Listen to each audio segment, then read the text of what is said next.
est né d'un rêve, un joli rêve, celui de briser l'isolement d'une île située à plus de 9000 km qui se trouve dans l'hémisphère sud, ce bel hémisphère sud, à 9000 km de la France hexagonale. Un rêve porté par des pionniers, par des bâtisseurs, par des visionnaires qui ont cru que le ciel pouvait devenir un pont entre la Réunion et le monde.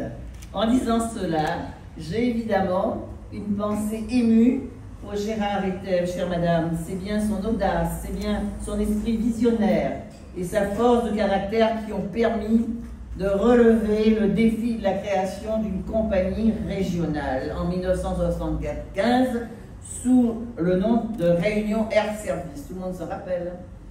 Il est bien sûr évident que sans Gérard Étève, Air Austral n'aurait tout simplement pas existé et ne serait pas devenue cette grande compagnie qui fait aujourd'hui la fierté de tous les Réunionnais.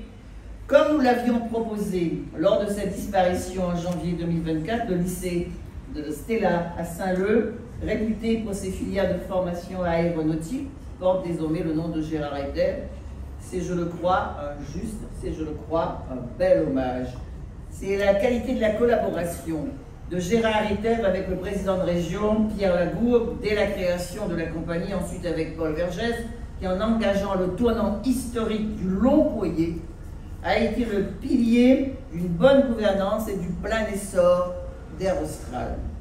Nous devons continuer de nous en inspirer et être chacun à notre niveau de responsabilité à la hauteur des exigences qu'impose la direction d'une telle entreprise. Durant ce demi-siècle, Air Austral a transporté des millions de passagers. Air Austral a rapproché les familles, facilité les échanges économiques, les échanges culturels, les échanges touristiques.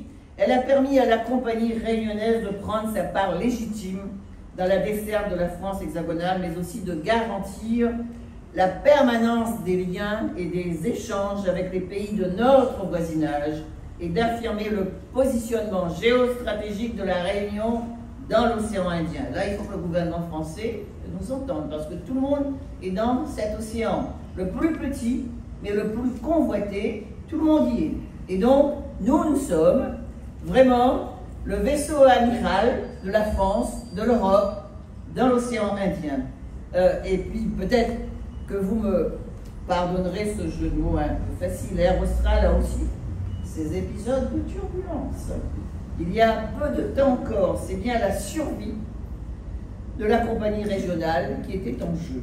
À notre arrivée aux responsabilités à la région, nous avons livré une bataille politique.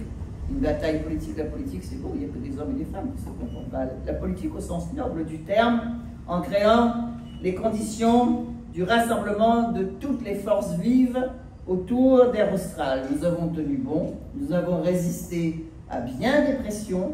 Notre appel au patriotisme économique a été entendu. Nous avons présenté un front uni. C'est la solidité de cette union qui a été décisive pour convaincre les autorités de la viabilité de notre plan de vol. Et nous avons réussi. Il faut se souvenir devant la préfecture en bas là-bas. Nous avons tenu une réunion où il y avait tout le personnel d'Air Austral. Et donc, nous avons réuni, je dis à chaque fois, nous avons réuni les coffres-forts de notre bureau. Et tout le monde, un peu, la solidarité a joué. Les résultats obtenus sont vraiment encourageants. Quelques nuages se dressent encore ici et là sur notre route, mais nous gardons le bon cap. Je sais que nous pouvons compter sur la mobilisation de toutes et tous pour maintenir et poursuivre la dynamique engagée. L'avenir s'écrit aujourd'hui.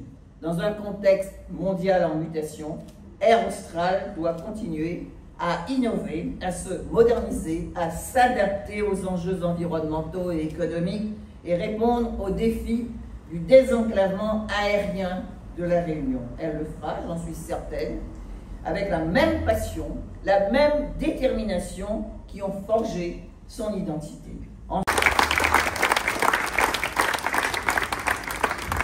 Merci Madame la Présidente.